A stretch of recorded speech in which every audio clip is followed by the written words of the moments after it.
Hey guys, Prokop here. I'm trying to go live just one more time with Senator Rob Sampson. I'm so sorry for the technical difficulties. We're trying to do it from phones, from laptops, from Senate profiles or senator profiles versus personal profiles. In the past, I have done this. Oh, look at There we that. go. There he Yep. is. No issue.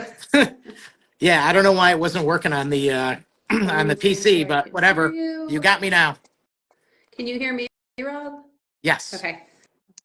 So just hold on 1 second for me.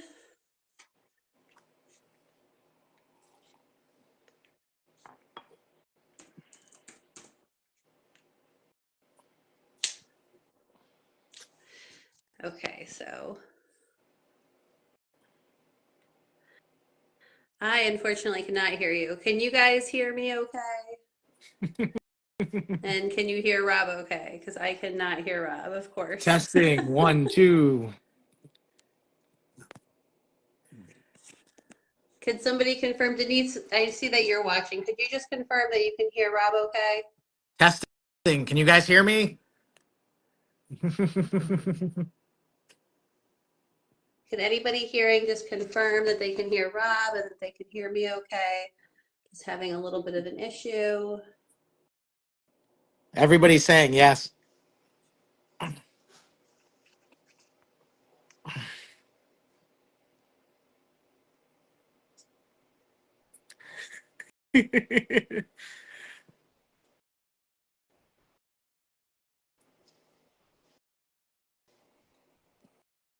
Except she's muted now.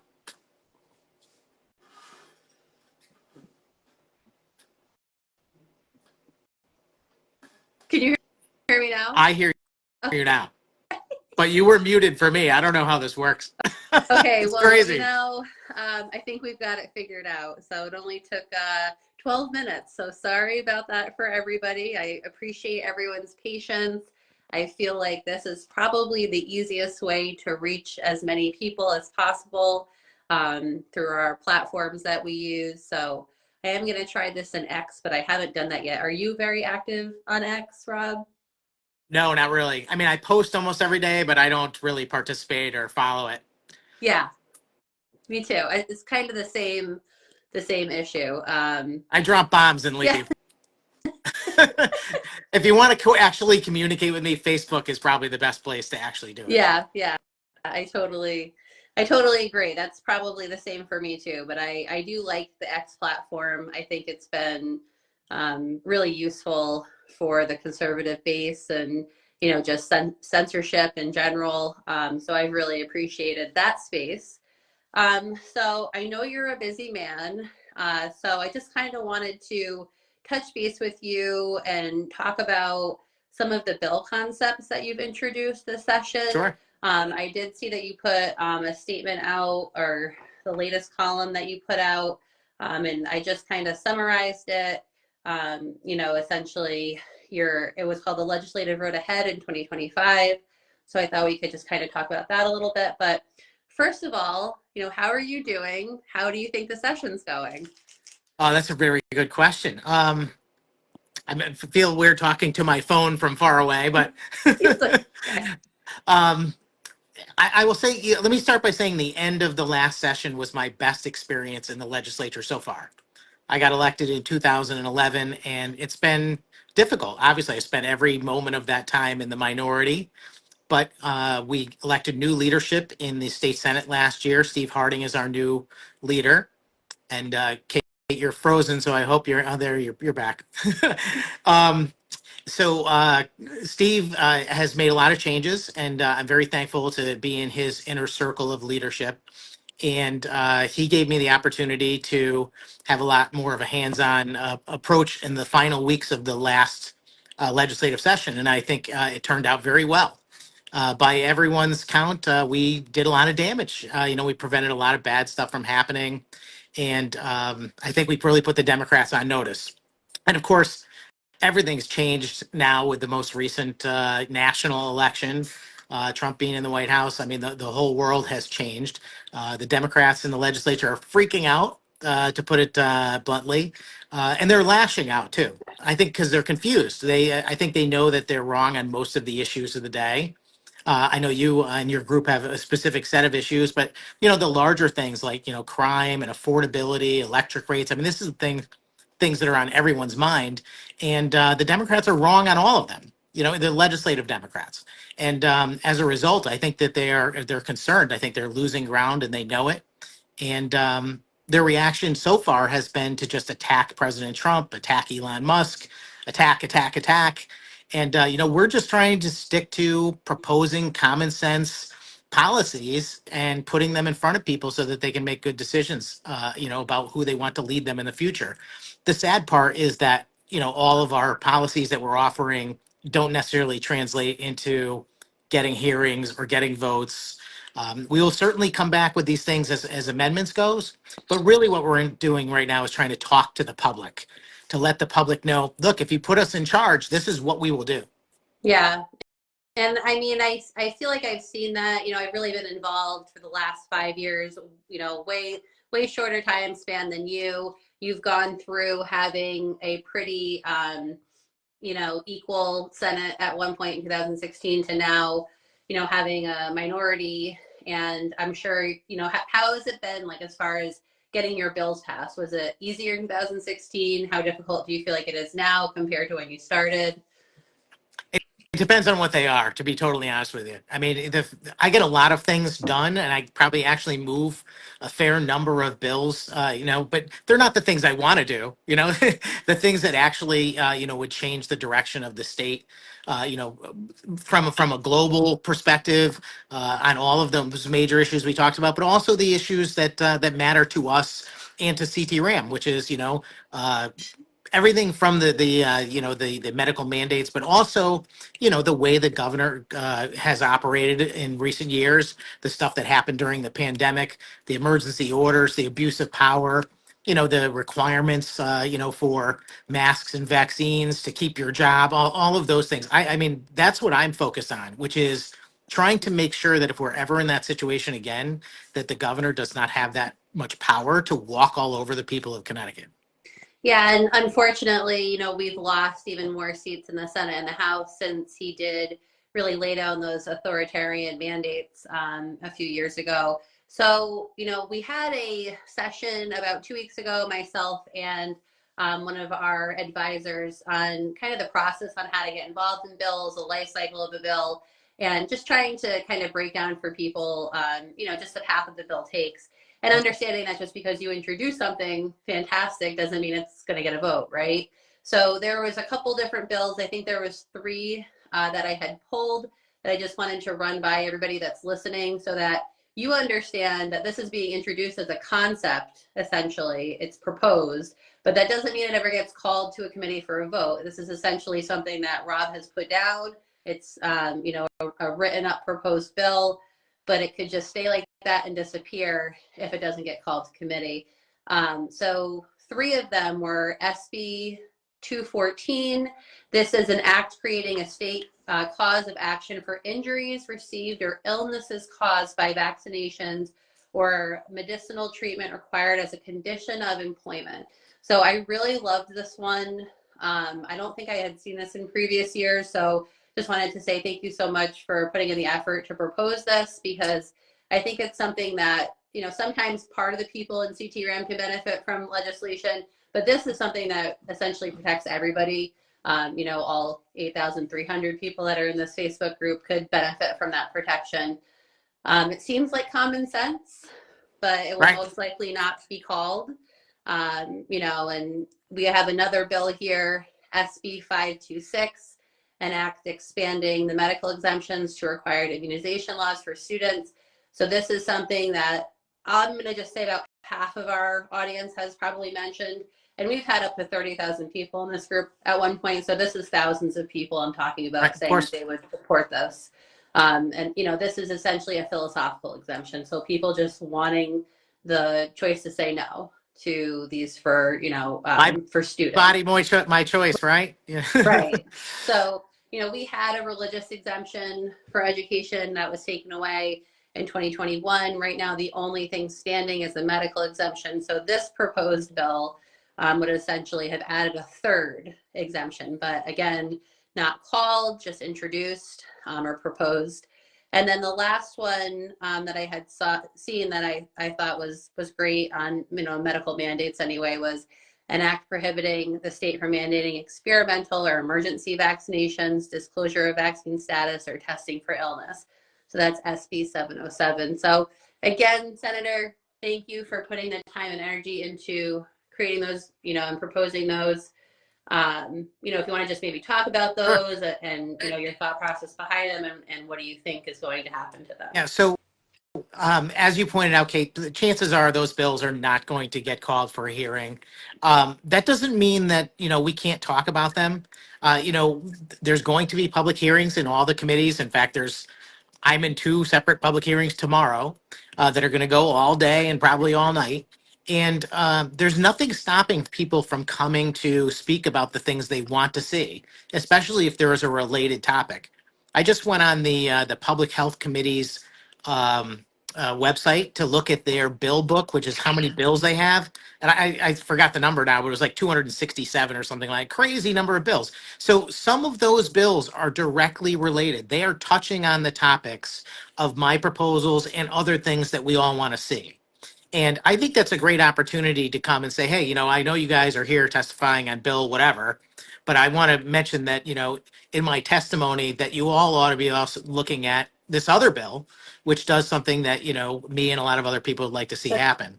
That's a great And point. yeah, I put the bills in for a lot of reasons. Number one, I'm trying to show my own constituents what I'm trying to do so that they know who I am and what I'm about.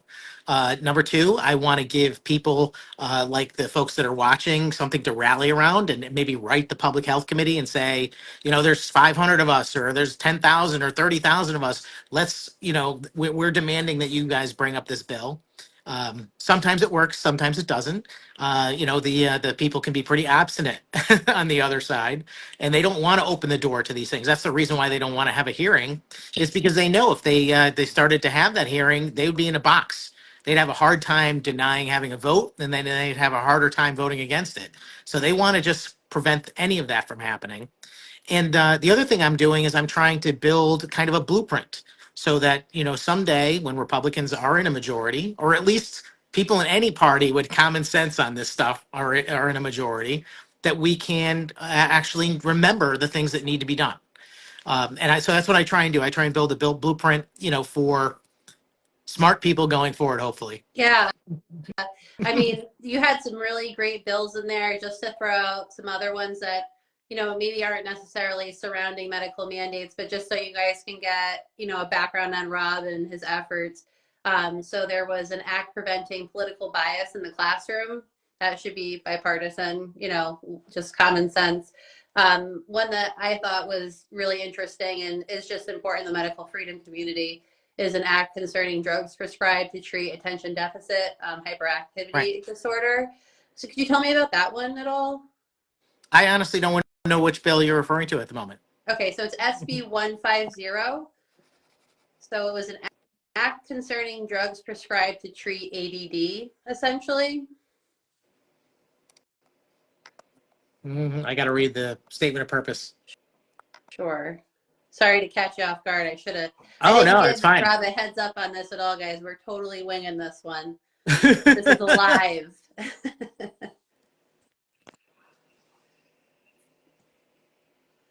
Yeah. Oh, yeah. Well, this is basically to prevent a situation where people are being denied access to medication for whatever reason. And I think I put this in for a constituent who told me that they would have a problem. If you have a valid prescription and you're eligible for the medication, you should be able to get it. And apparently, there are certain circumstances where people are being denied access to certain medication. The same thing happens with pain medication sometimes. The state of Connecticut has interfered many, many times with the ability for people to get access to the drugs that they need. And I really do believe that is something that should be up to the doctor and the patient and not the state of Connecticut. So if there's a situation where people need medication, it's common sense, just like you said before. So another one that was really interesting to me, and I was just looking for a little clarification on since you're in front of your computer, is SB 152, an act adopting the Human Cell Product Labeling Act. What is Yes, that well, about? Well, this is a national movement, and it's funny. I actually just received a couple of emails about it today from that national group who are very appreciative that I put it in. But this is about making sure that anything that has to do with protecting life, particular cells that are taken from embryos, things like that, might be used in certain types of products and medications, And and and vaccinations. vaccinations. I mean, and really, that's what it's about more than anything, and making sure that it's actually labeled as such so people know Yeah. what's in there. Yeah, I mean the tricky thing I think a lot about with the immunizations is the human cell lines are used in the efficacy testing process. So they're not an actual component inside of immunization itself, but it was used, in the process to test the Right. And product. I So think that the bill that I proposed would actually state that as well, so yeah, that you would know if you were purchasing a certain medication or it was prescribed for you. It would be on the label that that was used in the testing. that's really interesting. And, I really hope everybody heard that one because that is a big, reason behind why the religious exemption exists. This was a big part of why people were able to claim that is because of the human cell line, uh, you know, Right. participation in that product's efficacy testing. So all really great bills. Again, Rob had brought up the really good point of if you see anything similar, you can go testify on that if it's been called for a hearing and maybe bring one of these bill concepts with you. Right to the legislature. That's something that we've been encouraging people to do. We have a bill tracker on CTRAMM. It's just ctram.com/bill tracker. You can go on. It has a lot of bills that have to do with obviously medical freedom, medical mandates, anything of that nature. So you can track the status of if it's been called into a committee. Like Rob said, a lot of things to do with medical freedom just aren't supported, in this current legislature. So you're probably not going to hear them be called. That doesn't mean you shouldn't get behind them and have a voice and have your voice be heard. Something that CTRAMM has a petition out for right now is to remove tampons from boys' bathrooms in schools. So I saw that Senator Summers introduced legislation. So we're hoping to submit the petition. We have almost Yep. 10,000 signatures. Yes. It's only been open for 2 weeks. So we're going to be sending that in. But, it's just, there's a lot of common sense here, stuff here I see from you, a lot of stuff with the electric bills, a lot of stuff with, voting and essentially protecting that. A very common sense bill here, an act concerning child sex trafficking, essentially trying to protect children. It's SB 521, something you would think everyone would want to hear. Kate, Another actually, one, SB, that bill is going to get a hearing, believe it or not. is it? Yes, it is. I had a conversation with the chairs of the Judiciary Committee through staff and through some other members, and they have agreed to have a hearing on that bill. So it will be on an agenda, you know, probably not the Judiciary Committee gets started a little bit later than some of the other committees. So I don't know when that hearing will be. Probably not Okay. until the end of March or something like that. Okay. But they did agree to hear it, which I think is fabulous. I put it in every year.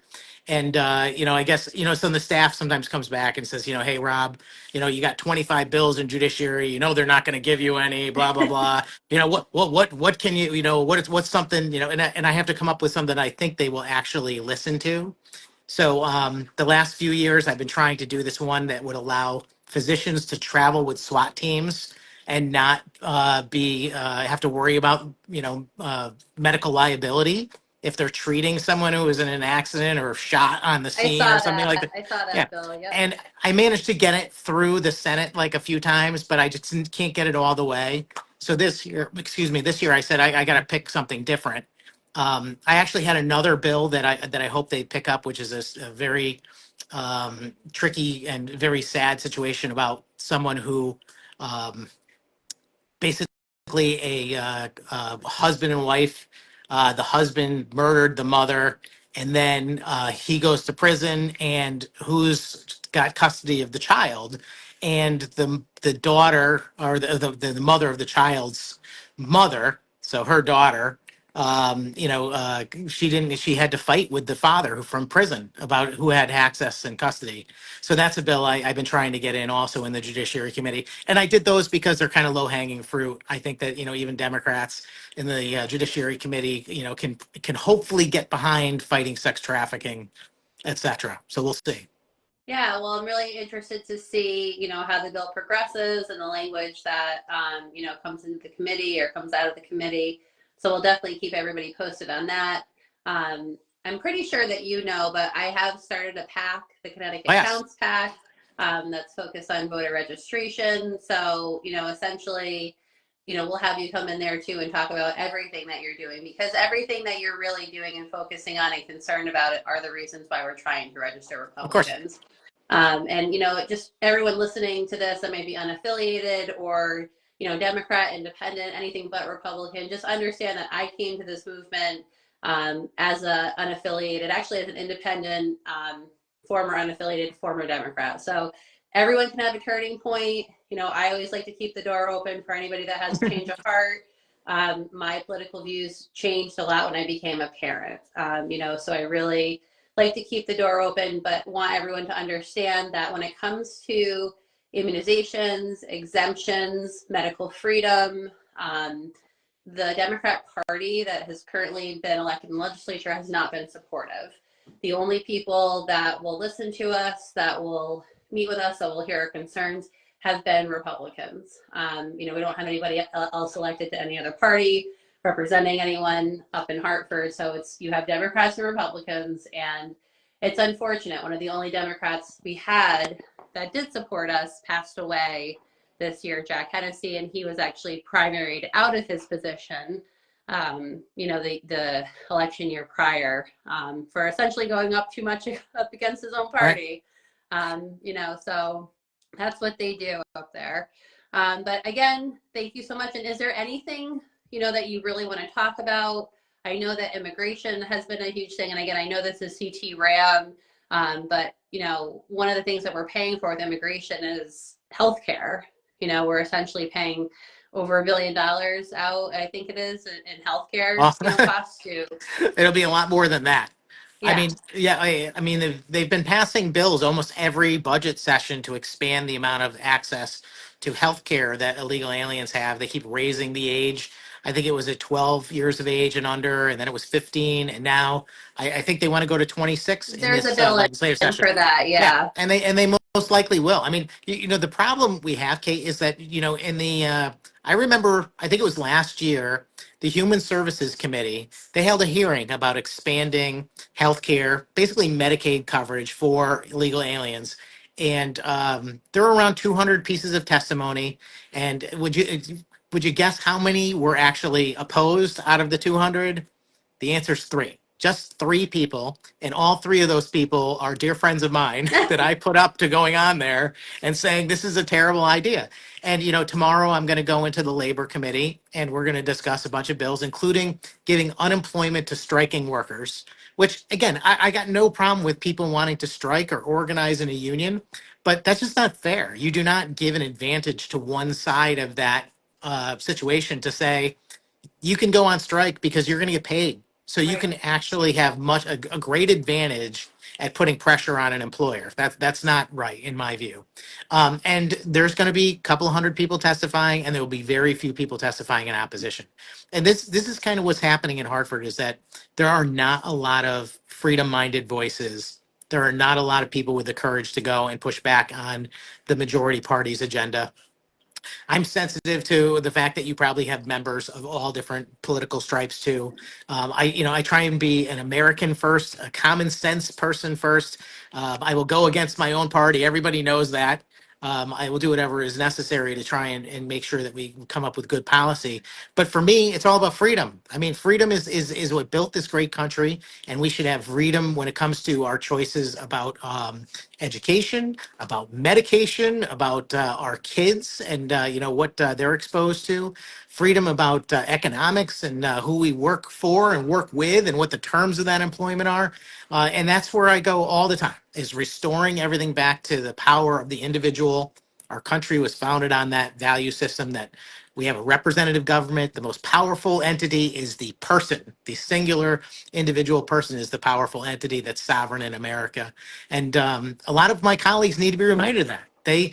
Thankfully, or excuse me, regretfully, they feel like they were elected to make laws for everyone else, to tell other people how to live. And that's not right. They were elected to listen to their constituents and to protect their rights. And I've said many, many times in the legislature, because we get these bills that people are clamoring for that actually deny people their own rights. And it's frustrating to me. It's like, why are you voting to take away your own freedom? Whether it's, something crazy like saying that you can't uh, purchase cigarettes until you're 21. I was like, well, okay, that might seem reasonable to some people, but I'm like, if you can make intelligent choices like joining the military or voting when you're 18, then why can't you make your own choices about buying cigarettes? Why do you want to take away everyone else's right, including your own and your own freedom? That's maybe not a good example because there's plenty of other ones where, it probably impacts, people in a much more negative way. But it's true. There are many bills where people vote away their own rights, and I just won't do that. Yeah, I think that, I've had some interesting conversations with my conservative friendly legislators about like food dyes. So, the medical freedom community is typically really, really big into banning the food dyes, banning the corn syrup, banning all of that. And I've had some conversations that are very similar to what you just said, whereas you don't essentially want to take people's right away or take, that issue away. But I guess the issue I come into, with cigarettes versus food is we're giving it to little kids that don't really know any Right. better. They don't have any options. It's all in the food lunches and stuff. And a lot of these kids are getting that for free. So I think that there is a fine line with when it comes to that kind of stuff. But I hear what you're saying. Just Yeah. Connecticut Well, look. is famous for giving away people's rights. I mean, this whole thing with the religious exemption has just been Right. it's just been a fiasco. And I'm really interested to see, if RFK is confirmed, which we're really hoping he will, if anything comes of, what's going to happen with HHS essentially, and if that will have any influence on Connecticut. I'm not sure. It's all about states' rights, and we know that our state, just again wants to take those away. So one thing quickly too, I don't want to keep you on for too long, but and I don't want to give away anything you're doing or if you haven't announced anything yet, but a lot of people have been reaching out to me saying, "Oh, I wish Rob Sampson would run for governor." So what are your thoughts on the future? What do you think? You got me on the spot here. I honestly, I'm weighing my options. There's a lot of things that could happen going forward. Right now, I am very happy where I am. I know that sounds like a cop out or whatever, but it's the truth. I started this discussion by saying that the end of last session was the start of really good things in Senate Republicans, and now I'm in a role where I actually have a lot of influence about what's happening. I'm going to be helping to decide what the Republican Party looks forward, what we are and what we stand for, and the ability for us to explain that to the voters of Connecticut and to compete for votes. And that's very, very important to me because I believe, to everything you were just saying, when you poll the average people on the street about the issues of the day, whether it's illegal immigration or vaccines or crime or electric bills or whatever it is, it turns out that people are with Republicans on the issues. The Democrats are in the minority on all of those things.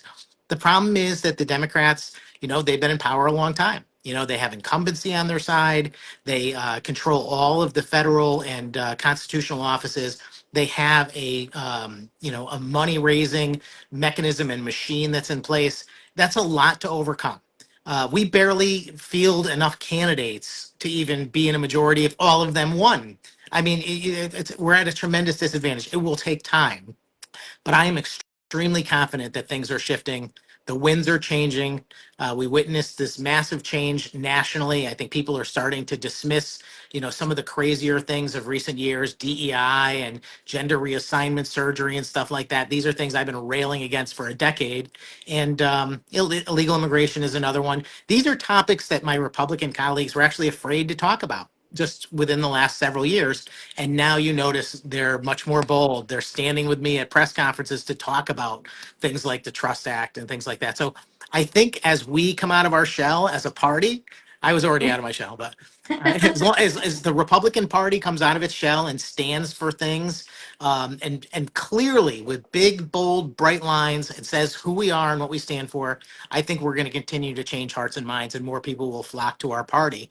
Because thankfully, I, I hate to say this. I mean, I got a lot of family members that are still Democrats, but they're like Kennedy Democrats, and they're Mm, having this struggle through their entire life because their party has left them mm. and they don't know what to do. And I'm hoping that actually the Democrat Party is restored after all of this, because they can't continue down the path that they've been on. It's just a lot of craziness.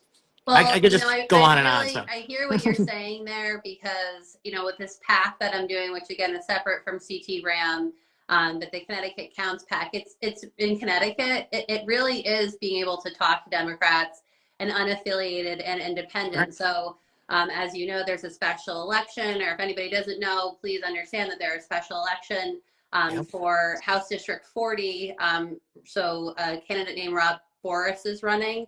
And then Jason Perillo, is that how you say his last name? Yeah, so yep, he's running in Senate District 21, that's correct? correct. Yep. He's a state representative currently. I served with him for many years, and he's running to replace Kevin Kelly. I feel, very confident about his chances, but we got Yeah, to get behind him. Yep. he's really nice. I think he might come on with me on Friday this week, actually, just to talk about his positions with everything with the group. So I'm really hoping to get him on. But I went door knocking in New London and Groton because that's kind of where I am for Bob Boris with the Connecticut Counts PAC. And the issues are just like what you said. People are like, the people that live in Groton anywhere, it's a lot of military housing. So they just moved in Right. here. And they're like, holy cow, the utilities here are insane. It's scary, that. And then, I mean, you talk about the illegal immigration, and it's something that, people have a safety concern, Right. so, there's all of that. And then just the spending, when they bring up like the tampon thing, $2 million a year spending on putting tampons in boys' bathrooms. It's just absolutely ridiculous. And, again, with the healthcare, I think it was 1.3 billion on illegal immigration or illegal alien healthcare a year annually, and then our schools are really struggling to keep up with, the English essentially as a second language. It's really sad. So, our state is in a really big disarray. I know that we did have 40 empty House seats, this last election, so I'm really hoping that they fill all those up. I'd really love to see you in a leadership role in Connecticut because, one thing that I can stand behind really firmly on with Rob is I've been doing this since 2020.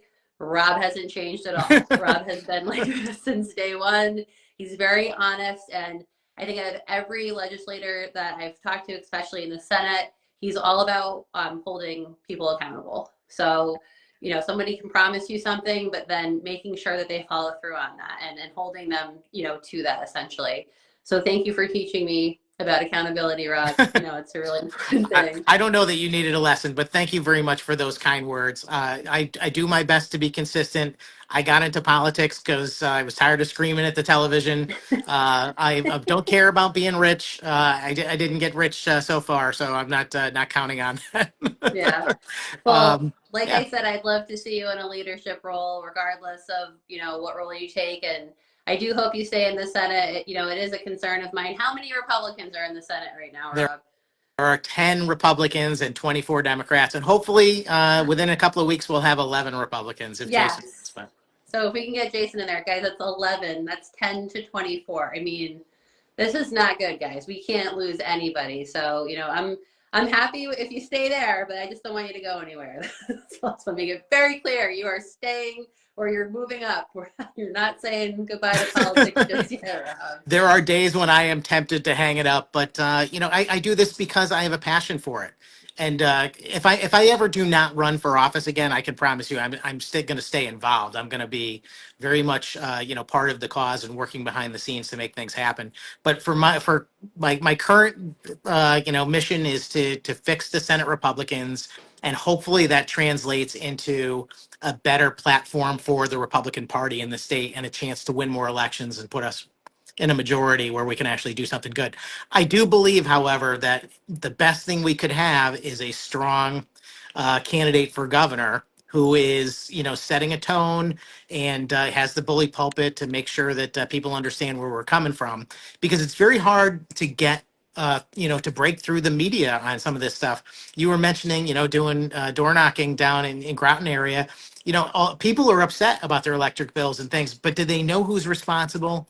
That's the next part of it. They usually don't know. They're either blaming the whole government or they have no idea, or they're blaming Eversource. They don't realize that these things are actually happening because of the makeup of the legislature and the agenda that the majority has. And that's very hard to break through. And that's the next step. People are upset about these things. Now we have to make sure they know who's responsible. I hate to do politics like that where I'm pointing the finger at the opposition, but in this case, they deserve it. They created these problems. They should be held accountable. Right. Right, exactly. Well, thank you so much again for jumping on. And, just anybody listening, again, Rob is a very conservative senator in Connecticut. If there's anything that you'd like to reach out to Rob about, just because he's not your senator doesn't mean you can't reach out Sure. to him. He's on many committees. Rob, what committees are you on this year?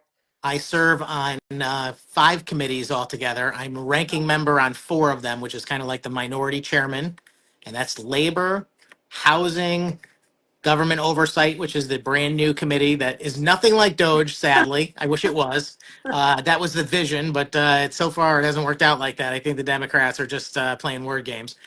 Government administration and elections, and I also serve on the Judiciary Committee, but as just a member. Okay, so the best way for people to reach out to you if they see any bills that would be brought to those committees, how could they get a hold of you, Rob? I am very reachable. You can call me, you can email me. I will share my cell phone number here right now. It's 860-508-1969. And I answer my phone. And if you leave me a message you don't get me, I will certainly call you back. I am crazy busy. And I probably shouldn't give out my phone number. Maybe that's why I'm crazy busy. But I do it because I believe that, that's what the job is about. Your job is to represent the people of Connecticut, and I'm more than happy to take a call or answer a question anytime. And you can certainly email me. My personal email is rob@sampson4ct.com. Yes, and if we do ever get a CT Dodge, I hope that you're, in a leadership role there, because that would be a dream come true. But, stay tuned, everybody, for people announcing, if they're going to be running for governor or what seats. We'll be following Rob closely for the rest of the 2025 session and all of the bills that, he hopes to get through and everything that he's concerned about. Again, that is his contact information if you'd like to reach him on anything that you're concerned about. All right, Rob, anything else you want to I say? will just say to people who are, curious about what's going to happen for people running for governor and so forth, be patient. In 2018, I think we had 6 or 7 candidates announced for governor, and I think that's going to happen again. I really do think there are going to be a lot of people. I know that Erin Stewart's out already, and I like Erin. She's a friend and so forth. I'm probably a little more conservative than she is on a lot of issues. I am hopeful that there's going to be other candidates, people that can actually, bring a powerful message to take on the Democrats. So we'll wait and see who enters the race. I would just say keep your powder dry for now. Yeah, I totally agree. And, CTRAMM isn't going to be endorsing anybody until after the primary, just so everybody knows. But again, I enjoy, learning about people and candidates and really diving deep into Right. their political history. So I always like to know. But again, Erin Stewart right now is the only one who has launched an exploratory campaign. When other people do, we will let you know right here. All right, Rob. Sounds great. Thanks so much for your Goodbye, time. everybody. Thank you. All right, have